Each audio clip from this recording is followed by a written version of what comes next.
a vibrational healer, gifted spiritual teacher, and author of the book Raise Your Vibrations, Transform Your Life, a practical guide for attaining better health, vitality, and inner peace. Without further ado, if any other mishap, please welcome to the show the one and only Dawn James in the house. Dawn, hey, what's going on? Sorry about all of this. Hello, Clark and Gail. How are you? Wonderful. How are you? Oh, I'm doing great, Send some of those good healing vibrations, Clark, and some of those please don't let her kill nobody vibrations this way. We're going to keep it all positive tonight. Right. Amen. Hey, I love that we have a healer on the show tonight, and that you're talking about vibration, an ancient Kemet principle. The principle, if I remember my history, the principle of vibration or frequency, which is goes back to antiquity, more recently practiced by the what is it, Taiwanese or Tibetan? It's practiced all over the world, in different contexts, different language, but it's all vibrational medicine, absolutely. Well, when did you first discover vibration and frequency yourself? I had a very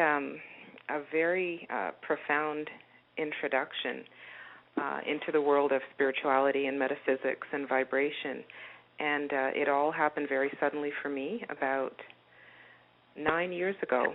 And the first event in my life was I had a what people call a near-death experience, but what I know to be true, it's called an awakening.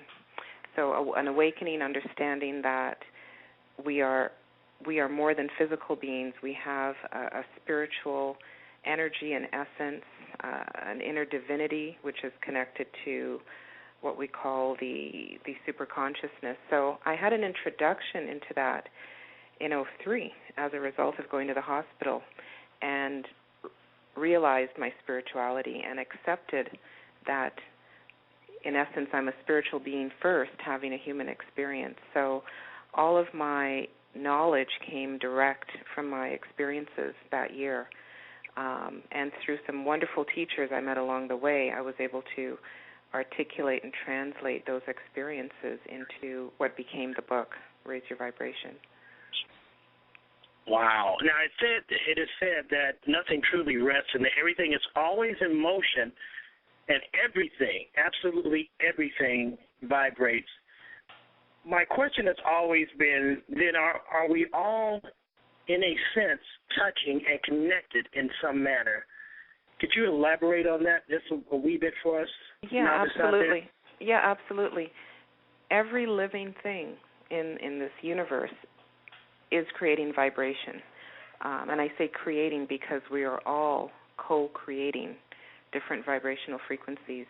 So as every living thing is vibrating, depending on the other states of being, such as emotional, mental, etc., these frequencies will change. As you know, when your mood's positive, you feel more open, lighter, literally. Don't we feel great when we're in love? We stop eating. We feel so full. We're vibrating at a high frequency. We don't even need food. When we're not feeling good, we're feeling low, we're vibrating at a lower frequency, and we feel heavy. Literally, we feel heavy. We're carrying too much. So in terms of the interconnectedness, there's truly, as all living things are vibrating, as I said, in different frequencies, we are all affecting one another, interacting with one another.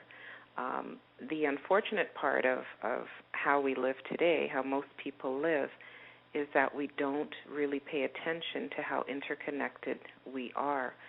So, for instance, I might see you, for instance, Clark, you might be wearing a really flashy tie, and I might say, wow, you look great. And just that positive statement is going to affect your aura. It's going to affect your mood. Everything's going to elevate. At the same time, I might come up to you and go, what are you wearing? And that's going to have a totally other reaction, and you're going to feel, what's wrong with me? What's wrong with my tie? Real men do wear pink shirts, right? So ultimately, the more aware we are of our own energy, what we're sending out and giving back, we can start to affect our life experiences. And that's what I've tried to educate people in the book on, how our choices, how our mental attitude, how all these different things that we do and we say affect vibration, not just from our health perspective, but how we interact with the world around us and everyone else. Because the more conscious we are of what we're creating, the more we will be, I'm going to use the word in charge of creating some positive outcomes in our life. And really it all begins with being conscious of what we're doing. Yeah.